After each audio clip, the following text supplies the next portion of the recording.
आज Doubtnut app download करें। Doubtnut पर अपने सभी गणित, रसायन विज्ञान, भौतिक विज्ञान और जीव विज्ञान के डाउट्स का करो सफाया। बस प्रश्न की फोटो खींचो, एक ही प्रश्न को क्रॉप करो और तुरंत वीडियो सोल्यूशन पाओ। अभी डाउनलोड करें।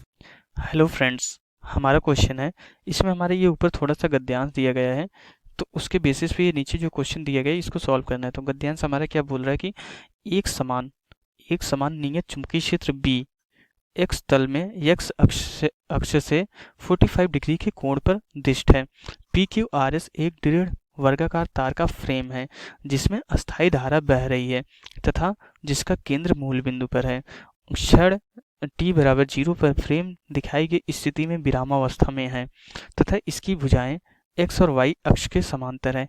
फ्रेम की प्रत्येक भुजा का जो द्रव्यमान है स्मॉल m के बराबर है तथा लंबाई l है। ओके, तो इसका जो फ्रेम का ये जो लंबाई है, यहाँ पे इसकी लंबाई l है और द्रव्यमान प्रत्येक भुजा का m के बराबर है। ओके, तो आगे क्वेश्चन, हमारा पहला क्वेश्चन क्या बोल रहा है, इसमें दो क्वेश्चन है ए और बी। ए में हमें क्या निकालना है, चुंबकीय क्षेत्र के कारण फ्रेम पर केंद्र के परितः लगने वाले बल आघूर्ण टाउ क्या है, हमें केंद्र के परितः लगने वाला बल आघूर्ण निकालना है। दूसरे क्वेश्चन हमें ये बताना है कि वह कोण ज्ञात कीजिए जिससे फ्रेम इस बल आघूर्ण के अंतर्गत एक सूक्ष्म समयांतराल डेल्टा टी में घूम जाता है तथा वह भी अक्ष ज्ञात कीजिए जिसके परितः फ्रेम घूमता है। डेल्टा टी इतना सूक्ष्म है कि समयांतराल के दौरान बल आघूर्ण में परिवर्तन नगण्य है। फ्रेम के तल के लंबवत गुजरने वाले अक्ष के परितः फ्रेम का जड़त्व आघूर्ण कितना है, 4/3 ml²। तो ये जड़त्व आघूर्ण जो है फ्रेम के तल के लंबवत जो है और केंद्र से गुजरने वाले अक्ष के परितः है, तो इस ओ से गुजरने वाले और तल के लंबवत अक्ष के परितः है। ओके, तो क्वेश्चन को जो है फिगर के थ्रू समझते हैं। ये फिगर हमारा क्वेश्चन में गिवन है। तो ये हमारा क्या है, ये जो हमारा एरो की डायरेक्शन, ये हमारी चुंबकीय क्षेत्र की डायरेक्शन है जो कि यहाँ से एक्स अक्ष से कितने कोण पर है, 45 डिग्री कोण पर है। हमारे ये पी क्यू आर एस एक हमारा जो है फ्रेम है, जिस वर्गाकार फ्रेम है जिसकी भुजा की लंबाई कितनी है, एल है, और जो प्रत्येक भुजा का जो द्रव्यमान है हमारा जो है स्मॉल एम के बराबर दिया गया है। ओके, तो हमें ये बताने इस चुंबकीय क्षेत्र के कारण जो है इस फ्रेम पर जो है लगने वाला बल आघूर्ण पहला क्वेश्चन निकालना है। तो सबसे पहले हम यहाँ पे जो है पहला क्वेश्चन सॉल्व करते हैं जो कि हमें ए कैलकुलेट करना है। तो हमें पता है जो हमारा टाउ होता है, टाउ हमारा क्या होता है, टाउ इक्वल टू हमारा जो है vector M cross vector B के बराबर होता है। एम हमारा क्या होता है, चुंबकीय आघूर्ण, बी हमारा चुंबकीय क्षेत्र होता है। तो यहाँ से अगर हमें बल आघूर्ण निकालना है तो एम और बी दोनों कैलकुलेट करना पड़ेगा। तो हमें पता है जो हमारा चुंबकीय आघूर्ण होता है एम इक्वल टू क्या होता है हमारा एन आई इंटू ए के बराबर होता है। ए हमारा क्षेत्रफल सदिश होता है, आई हमारी धारा होती है, एन हमारा जो है फेरों की संख्या होती है। तो यहाँ पे हमारा जो है सिर्फ और सिर्फ एक वर्गाकार फ्रेम है, तो यहाँ पे फेरों की संख्या हमारी 1 के बराबर हो जाएगी। तो हमारा जो m की वैल्यू कैलकुलेट होके आएगी यहाँ पे, आई तो हमारी जो है आई धारा प्रवाहित ही हो रही है। ओके, जो क्षेत्रफल हो जाएगा इसका कितना हो जाएगा, l² के बराबर हो जाएगा, l²। और जो हमारा दिशा आएगी क्षेत्रफल सदिश की, वो हमेशा तल की लंबवत होती है। अगर हमारा तल में x है और तल में हमारा y है तो हमारा तल से लंबवत क्या होगा, z अक्ष होगा, जिसके अनुदिश एकांक सदिश जो हमारा क्या होता है, k कैप के बराबर होता है। ओके, ये हमारा m आ गया। ओके, अब हमें क्या देखना है, हमें b देखना है। तो हमारा b जो हो जाएगा वेक्टर b इक्वल टू हमारा कितना हो जाएगा, अब ये हमारा इस दिशा में b है, अगर इसके x और y दिशा में दो घटक लेंगे तो हमारा कितना हो जाएगा, cos 45 डिग्री बी नॉट। इसका जो परिमाण है कितना है, b के बराबर ही है। तो यार इसका परिमाण b के बराबर ही है, बी कॉस 45 आई कैफ आएगा, प्लस हमारा जो है यहाँ पे b साइन 45 जे कैप के बराबर आएगा। ओके, तो यहाँ से b कैलकुलेट करने के बाद हमारा ये कितना हो जाता है, b की जो वैल्यू कैलकुलेट होके आती है हमारी b डिवाइडेड बाई √2, यहाँ पे आई कैप प्लस जो है जे कैप के बराबर हो जाता है। अब हम यहाँ पे आसानी से जो है टाउ की वैल्यू कैलकुलेट कर सकते हैं। टाउ बराबर एम क्रॉस बी था और हमारा एम कितना आ रहा है, IL² के कैप क्रॉस हमारा जो है B divided by √2 I cap plus यहाँ पे जे कैप के बराबर आ गया। ओके, अब इसको जब हम कैलकुलेट करते हैं तो यहाँ पे I L square B divided by √2, ये तो हमारा कांस्टेंट है, इसको बाहर कर लेंगे। तो यहाँ से के कैप क्रॉस हमारा जो है आई कैप प्लस जे कैप हो जाएगा।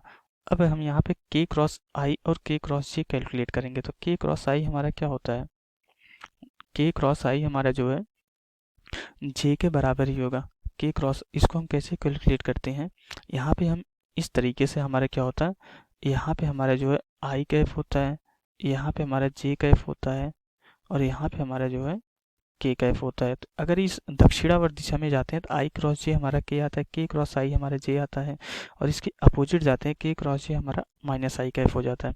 तो यहाँ से के क्रॉस आई मीन्स हम क्या कर रहे हैं, के क्रॉस आई हमारे कितना हो जाएगा, जे कैफ के बराबर हो जाएगा, और के क्रॉस जे तो मीन्स हम यहाँ पे उल्टे डायरेक्शन में जा रहे हैं, तो के क्रॉस जे हमारा जो है माइनस आई कैफ के बराबर हो जाएगा। तो यहाँ से जब हम कैलकुलेट करते हैं तो जो टाउ की वैल्यू आती है हमारी आई एल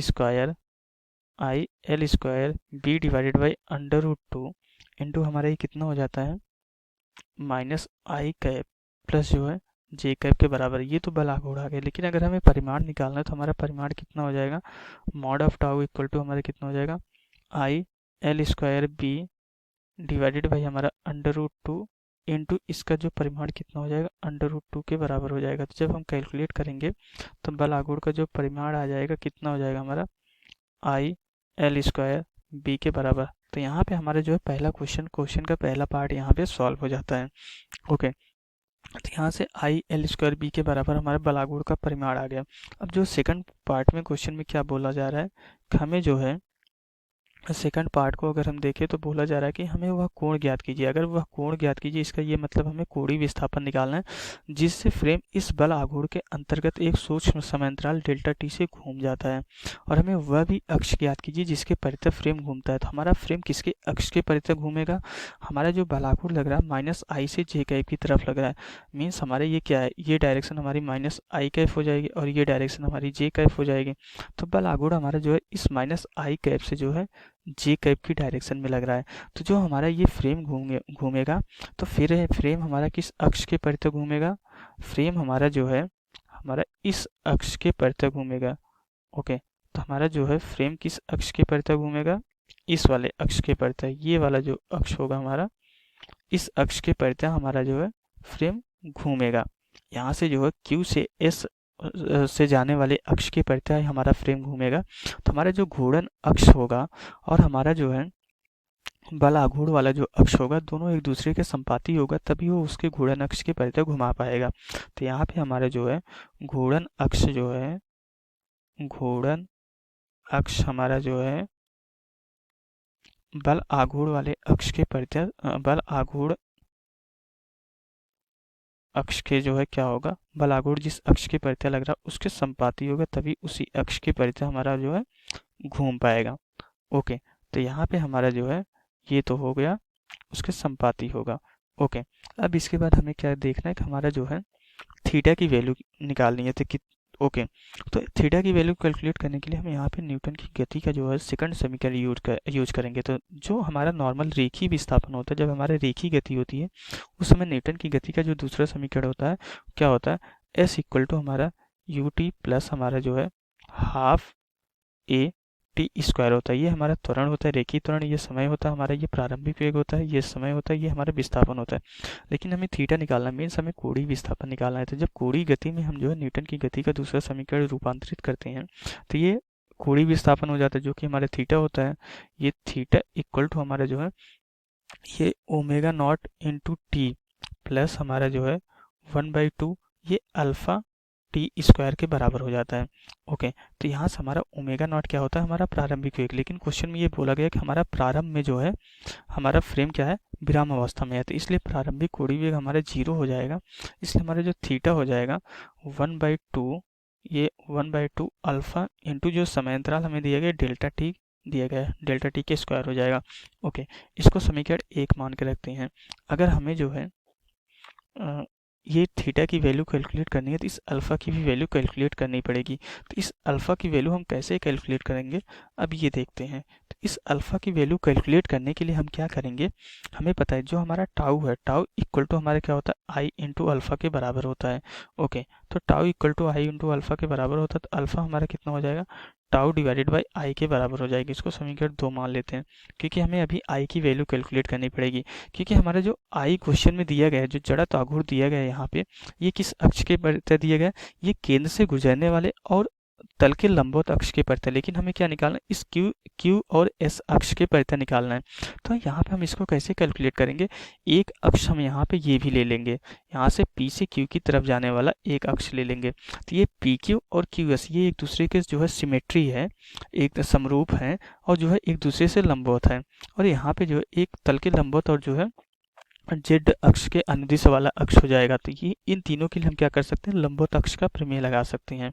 ओके, तो मीन्स हमारा क्या हो जाएगा, ये आई जेड लंबवत अक्ष का प्रमेय जब लगाएंगे तो हमारा आई जेड इक्वल टू हमारा कितना हो जाएगा, equal to I Q S plus हमारा जो है आई पी आर के बराबर हो जाएगा। अब सिमेट्री होने की वजह से, वर्ग है और सिमेट्री होने की वजह से ये दोनों एक दूसरे के बराबर हो जाएंगे। तो यहाँ से आई जेड इक्वल टू हमारा कितना हो जाएगा, 2 क्यू एस के बराबर हो जाएगा। तो यहाँ से हमारा जो आई क्यू एस हो जाएगा वो कितना हो जाएगा, 1/2 इंटू आई जेड के बराबर हो जाएगा।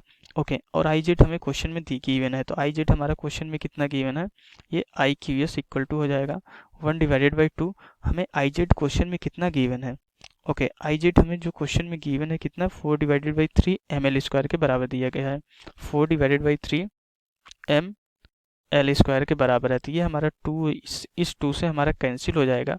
जब इसको हम फर्दर सरल करेंगे तो हमारा ये I Q S equal to कितना हो जाएगा, हमारा 2/3 ml² के बराबर हो जाएगा। यहाँ पे कैपिटल एल रहेगा क्योंकि क्वेश्चन में हमारा कैपिटल एल गिवन है।